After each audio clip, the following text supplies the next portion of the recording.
Bonjour mes chers amis, et aujourd'hui nous allons terminer le chapitre 2 de l'Évangile de Luc. Et nous allons voir un événement dans la vie de Jésus assez spécial, c'est à l'âge de ses 12 ans. Donc là on part de ce qui s'est passé hier à 40 jours, donc un mois et demi à peu près dans la vie de Jésus, et maintenant il va être à 12 ans. Il se passe 12 ans entre ces quelques versets. Donc, nous allons prier afin que Dieu nous dirige, afin qu'on comprenne bien pourquoi Luc veut qu'on sache ce qui s'est passé à 12 ans dans la vie de Jésus. Notre bon Père du ciel,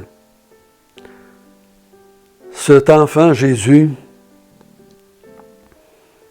est spécial.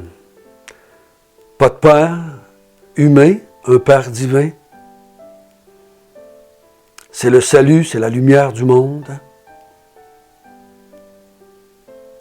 C'est lui qui va sauver et c'est lui qui va être le sujet de la condamnation de plusieurs.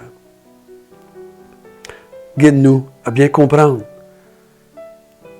ce qui va sortir de sa propre bouche, à lui, de cet enfant de 12 ans aujourd'hui. Donc, on a vu ça, hein?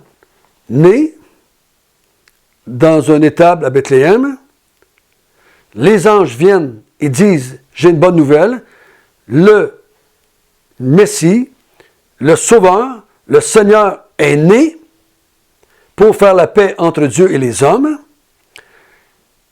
Ensuite, on a vu que Siméon dit « J'ai vu la consolation d'Israël, j'ai vu le salut de toutes les nations, j'ai vu la lumière de toute la terre, de toutes les nations du monde, je peux mourir en paix maintenant.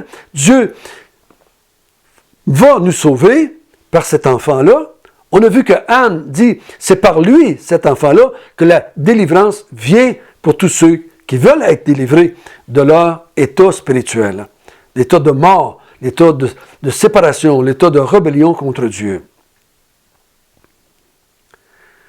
Et donc l'auteur, par après, Luc, va dire quelque chose au verset 39 et 40, et on va lire ça ensemble. Ensuite, ça, on va, dans un autre mouvement, on va lire verset 41 jusqu'à 52. Mais on va lire premièrement verset 39 à 40. Lorsqu'ils eurent accompli tout ce qu'ordonnait la loi du Seigneur, Joseph et Marie retournèrent en Galilée, à Nazareth, leur ville. Or l'enfant croissait et se fortifiait, il était rempli de sagesse, et la grâce de Dieu était sur lui. Donc l'auteur nous amène, par ces deux versets-là, à traverser un peu le temps. Donc il dit, cet enfant, après qu'elles ont offert les deux pigeons ou les deux tourtereaux ou tourterelles dans le temple, 40 jours après sa naissance, Marie et Joseph retournent à Nazareth dans leur ville. On se souvient qu'ils ont quitté Nazareth pour le recensement à Bethléem. Maintenant, il retourne là-bas, et pendant qu'il est là-bas, Jésus est comme tous les enfants de son âge. Il va croître, il va grandir. Il va se fortifier. Donc, il fait comme tous les enfants de son âge. Et il était rempli de sagesse, et la grâce de Dieu était sur lui. Donc, c'est un enfant, qu'est-ce que ça nous dit de lui pendant ces années-là? Rempli de sagesse, il était rempli de la grâce de Dieu. Est-ce que ça fait de lui quelqu'un d'ordinaire? Non, il était spécial. Je crois que tout le monde voyait que cet enfant-là était spécial. Sa mère devait le voir, son père, ses frères et sœurs devaient le voir.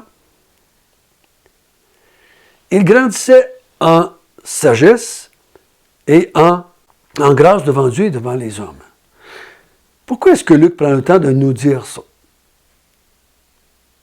Comment est-ce qu'il a vécu ces années-là? On pourrait se poser la question, quand est-ce que Jésus a découvert qu'il était le Fils de Dieu? Comment Jésus l'a-t-il appris qu'il était spécial? Est-ce qu'il l'a su à 1 mois, à 1 an, à 6 mois, à 6 ans? Je crois que Luc va nous faire ressortir quelque chose à 12 ans pour qu'on comprenne le verset 40. Or, l'enfant croissait et se fortifiait. Il était rempli de sagesse. Et la grâce de Dieu était sur lui d'une façon très spéciale. Comme il va être la main de Dieu était sur Jean-Baptiste, et qu'il, lui-ci, va vivre une vie spéciale, ici, Jésus va aussi vivre une vie spéciale, différente de Jean-Baptiste. Mais il était rempli de sagesse, et la grâce de Dieu était sur lui d'une façon spéciale, spectaculaire. Tout le monde voyait pendant qu'il grandissait que cet enfant-là ferait quelque chose de spécial, comme Jean-Baptiste ferait quelque chose de spécial. Et une de ces événements-là, une façon de voir qui était spéciale, c'est ce qui se passe à l'âge de 12 ans. Lisons ensemble, verset 41 jusqu'à 52. Les parents de Jésus allaient chaque année à Jérusalem, à la fête de Pâques. Lorsqu'il fut âgé de 12 ans, ils y montèrent selon la coutume de la fête. Puis, quand les jours furent écoulés et qu'ils s'en retournèrent, l'enfant Jésus resta à Jérusalem. Son père et sa mère ne s'en aperçurent pas. Croyant qu'il était avec leurs compagnons de voyage, ils firent une journée de chemin, et ils le cherchèrent parmi leurs parents et leurs connaissances. Mais, ne l'ayant pas trouvé, ils retournèrent à Jérusalem pour le chercher. Au bout de 3 jours, ils le trouvèrent dans le temple, assis au milieu des docteurs, les écoutant et les interrogeant. Tous ceux qui l'entendaient étaient frappés de son intelligence et de ses réponses. Quand ses parents le virent, ils furent saisis d'étonnement, et sa mère lui dit, « Mon enfant, pourquoi as-tu agi de la sorte avec nous? Voici, ton père et moi, nous te cherchions avec angoisse. » Il leur dit, « Pourquoi me cherchiez-vous? Ne saviez-vous pas qu'il faut que je m'occupe des affaires de mon père? » Mais ils ne comprirent pas ce qu'il leur disait. Puis il descendit avec eux pour aller à Nazareth, et il leur était soumis. Sa mère gardait toutes ces choses dans son cœur. Et Jésus croissait en sagesse, en stature et en grâce, devant Dieu et devant les hommes.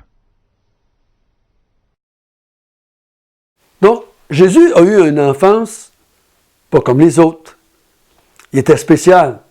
Il était un homme, de nature humaine, et il était aussi de nature divine. Donc, Luc prend le temps de situer l'événement pour Théophile. Il dit, chez les Juifs, à chaque année, on va fêter la Pâque à Jérusalem. Donc, on part de Nazareth pour eux autres, et on va à Jérusalem offrir un agneau, l'agneau pascal. C'était la coutume. Si vous ne savez pas c'est quoi la Pâque, ben, je vous encourage à prendre le Google et dire la Pâque juive. Et cherchez dessus, vous allez trouver facilement des explications. Mais c'était la coutume, et c'était une loi. Toute personne adulte devait aller à la Pâque. Toute personne. C'est pour ça qu'on dit qu'à 12 ans, Jésus va monter. Là, il fait partie du monde des adultes à 12 ans. Hein? Chez les Juifs, il y avait toute une fête. L'enfant devenait pas partie entière à la synagogue. Il était devenu un adulte. Et à 12 ans, il va monter, parce que la loi l'oblige, lui, tout à monter maintenant à Jérusalem. Il monte avec son père et sa mère fêter la fête de Pâques. Offrir un sacrifice comme agneau pascal pour leur rappeler la sortie d'Égypte. Mais cette fois-là, il se passe quelque chose de spécial. Après qu'il ait fait la Pâque, après qu'il ait fait le sacrifice, il passe quelques jours là-bas et il repart pour retourner à Nazareth. Et là, comme le texte nous a dit, Marie et Joseph pensent, Jésus n'est pas là, mais il devait être avec les autres, parce qu'on montait en gang, on ne montait jamais tout seul. On montait avec la famille, la parenté, les amis, les voisins, on montait en gang. C'était plus prudent de voyager comme cela, et c'était plus économique probablement aussi. Mais le soir, ils cherchent Jésus, ils ne trouvent pas Jésus. Parmi leurs parentés, les amis, Jésus n'est pas là. Comme des parents, bien ordinaires, bien normaux, ils retournent à Jérusalem pour essayer de voir où était Jésus. Pendant 3 jours, ils cherchent Jésus. Ils ne le trouvent pas. 3e journée, ils retournent au temple. Parce que Jésus est allé au temple. Normal qu'ils cherchent au temple. Et là, ils trouvent Jésus dans le temple. Mais ils le trouvent à une place spéciale pour un enfant de 12 ans. Et là, ils le trouvent au milieu des docteurs et des enseignements d'Israël. Il les écoute il parle avec eux, il discute avec eux, il les interroge et leur répond. Et qu'est-ce que les gens du coin pensent de Jésus? C'est marqué là. Tous ceux qui l'entendaient étaient frappés de son intelligence et de ses réponses. C'était plus qu'un enfant normal. C'était on pourrait dire un petit génie en québécois. C'est pour ça que l'auteur a pris le temps de dire, il croissait, il se fortifiait, il était rempli de sagesse, rempli de la grâce de Dieu. C'est pour ça qu'il dit à la fin, au verset 52, il croissait en sagesse, en stature, en grâce devant Dieu et devant les hommes. Il a une croissance physique normale et sa connaissance des choses spirituelles, des choses de Dieu, est aussi en croissance. C'est difficile pour nous de comprendre comment pouvait penser Jésus, comment pouvait agir Jésus. C'est difficile, parce qu'il est seul de son espèce. Il est seul qui est un être humain parfait, pas de péché, et en plus il est divin. Il a une nature divine, il est le Fils de Dieu. Mais je crois personnellement que Jésus a eu une croissance. Pour moi, Luc fait ressortir à Théophile que Jésus est un être humain. Et comme tous les êtres humains, il y a une croissance.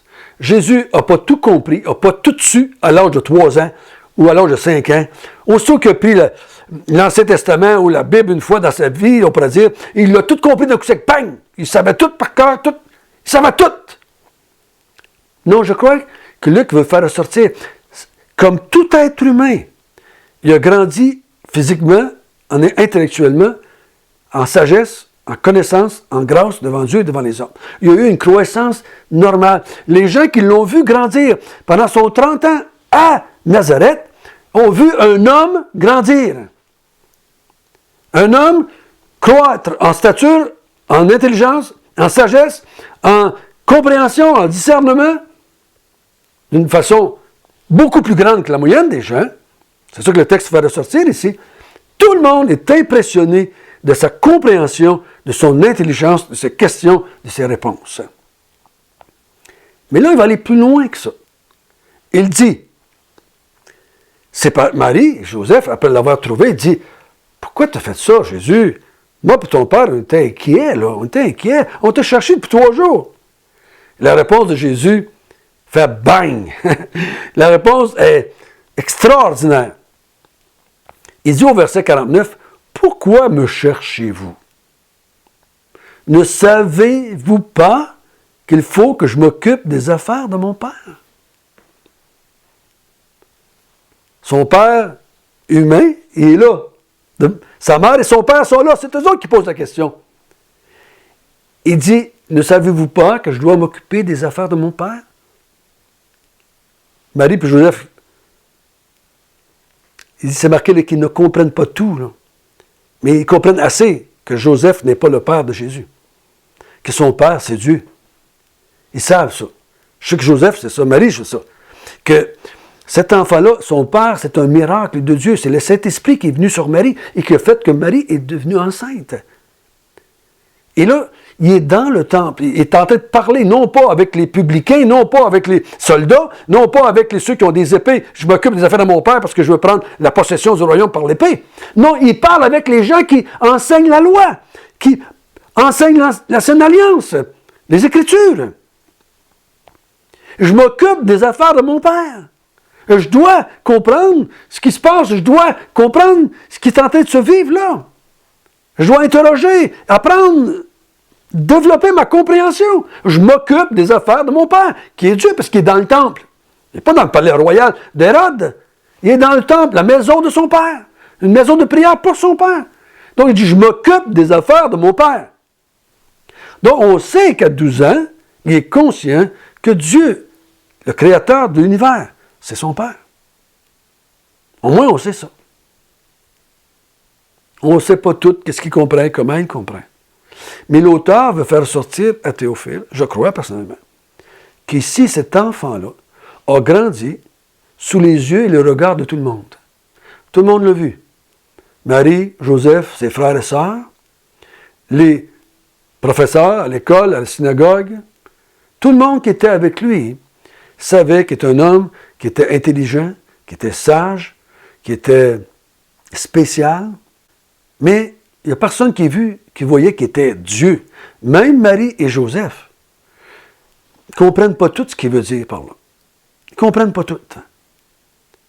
Ils ne comprennent pas ce que Jésus qui est en train de dire. Je dois m'occuper des affaires de mon Père. Je dois me préparer à faire ce que mon Père m'a envoyé faire ici.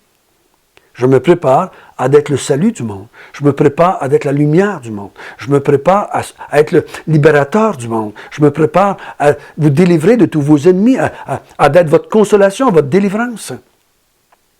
Jésus a vécu une vie normale et extraordinaire en même temps. À 30 ans, il va commencer son ministère. Mais dans le chapitre 3, il ne va pas commencer encore. Dans le chapitre 3, on va voir Jean-Baptiste qui va commencer son ministère et Jésus qui va se faire baptiser. On va voir qu'est-ce que Luc veut dire à Théophile par là.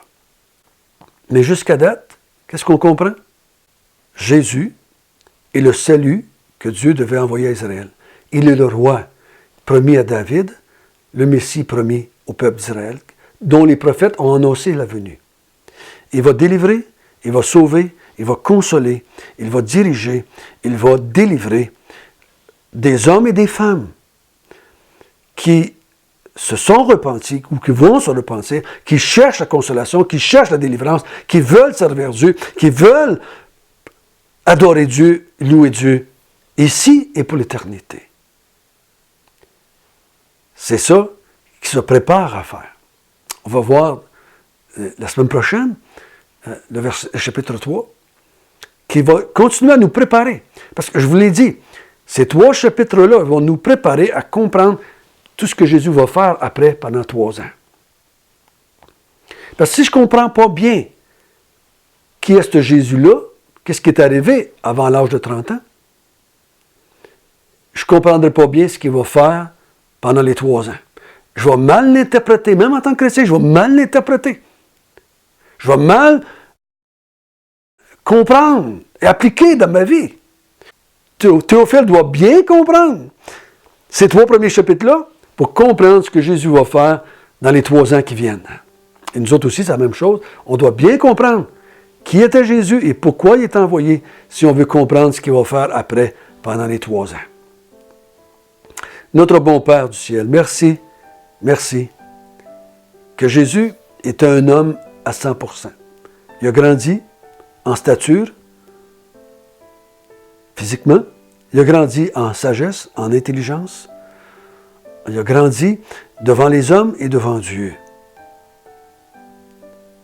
C'est celui qui se prépare à accomplir le salut que tu veux faire, pour mettre en place un peuple bien disposé qui va te servir pour l'éternité. Amen.